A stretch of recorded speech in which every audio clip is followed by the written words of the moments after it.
What is up YouTube, and welcome back to the channel of Absolute Rebuilds. Today we're going to work on the Jag again. We got a lot of things to figure out to make all the fault codes get out of the Jag. So let's go and start doing the search. This sort of piping to make it look original like this, so I never paid a lot of attention to it, but then I checked there's a bunch of electrical tape going to the front as well. But the most important thing is that there was also a bunch of electrical tape going inside the vehicle, and also the wiring harness for the ABS pump, and all the wiring from the rear is going to the ABS pump, and there it's decided if it get any signal from all these ABS sensors. So I think there's a shortcut in the wiring somewhere. So I need to remove all the electrical tape and check all the wiring one by one. I'm not going to film everything because it takes a lot of time. Just like we found out that one of the sensors on the shock was bad. It takes a lot of time to measure everything. And as you see, all the wiring, it will take a bunch of time. So the first thing that we need to do is get rid of the fender again, probably the front bumper and also the side skirts again, otherwise we cannot remove the panel. So it's going to be fun, guys. So hopefully we find the problem.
Okay guys, while I'm here sitting in my Sunday morning pajamas, I think we found the problem. We measured all the wiring and we found out that there was a shortcut in the wiring for the ABS sensor of the left rear axle.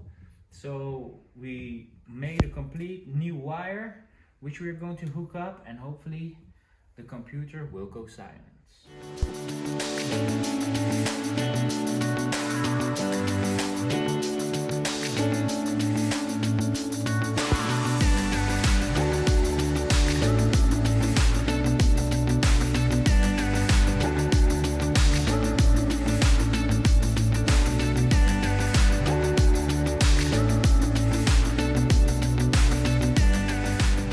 Okay guys, so we got the Jag released from the garage. She's outside, and let's show you what we did. So we got the complete wiring here in the front that goes also all the way to the back. We got the ABS sensor wiring in the rear, which had a resistance of 2.5 ohms, which is way too much for the wiring to go all the way into the car, all the way into the front, and then go into the ABS computer right here. And that was one fault code. Then if we walk to the other side of the Jag, on this side one of the ABS sensor wiring didn't have any resistance at all, so that meant that the wiring was completely broken and smashed apart somewhere. We measured from one side to the other side, and there was no fault in the wiring. There was a fault in the wiring from the rear to the front of the vehicle. So we bought a set of automotive wiring, which we ran for now on the outside of the vehicle. connected it with the connector on the ABS pump, and the result is amazing. Show you guys. So luckily no more fault codes in the dash. We only still got the tire pressure sensor, which is not inside the tire. We found a complete set of 20 inches from Poland. Very beautiful wheels. We got some tires as well for that set. So hopefully they ship it soon and we can put them on the car. And then we also have no tire pressure warning light anymore. And this is no BS. Even if we drive the car, the ABS is working, ESP is working, traction control is working as well, and no more fault codes popping up except then for the tire pressure. Let me quickly put on my belt so it stops beeping. Also my co-rider is now buckled up.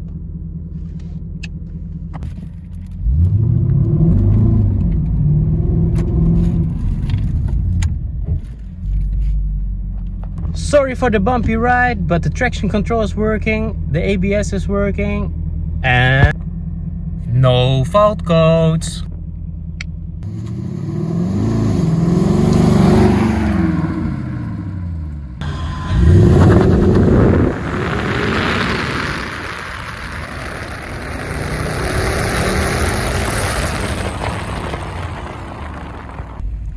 So these are some problems we can deal with. Okay guys, so the only fault code she's still giving is the tire pressure sensor in the rear wheel, but that's something that we're going to figure out, and the low fuel shortage, but that's also something that we can fix. So anyway, we will put her up in the garage and work further, put everything back on, and hopefully we can get her through inspection. So make sure to like, subscribe and comment down below, and also make sure your post notifications are on as well so you don't miss out on any new videos. As always guys, thanks for watching and hopefully see you guys in the next video.